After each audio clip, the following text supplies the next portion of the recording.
बसवंत परिसरातील कांदा व्यापाऱ्यांच्या खळ्यावरून रात्री कांदा चोरणाऱ्या तिघांना पिंपळगाव पोलिसांनी काही तासातच अटक केली आहे।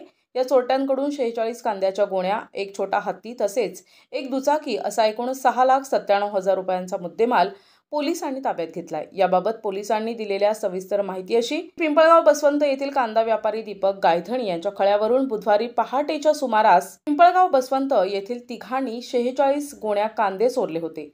चोरलेला माल घेऊन जात असताना त्यांना चिंचखेड चौफुलीजवळ थांबवून वाहन तपासले असता कांद्याच्या गोण्या आढळल्या। त्याबाबत त्यांना व्यवस्थित माहिती देताना आल्यानं गस्तीवर असणाऱ्या पोलिसांना या तिघांबाबत संशय आला। तिघांना पिंपळगाव पोलीस ठाण्यात नेलं असता चौकशी दरम्यान त्यांनी गुन्ह्याची कबुली दिली।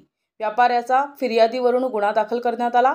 सहाय्यक पोलीस निरीक्षक रवींद्र जाधव, पोलीस हवालदार निलेश जाधव, राहुल गांगुर्डे, बाबा पगारे आदींनी ही कारवाई केली आहे।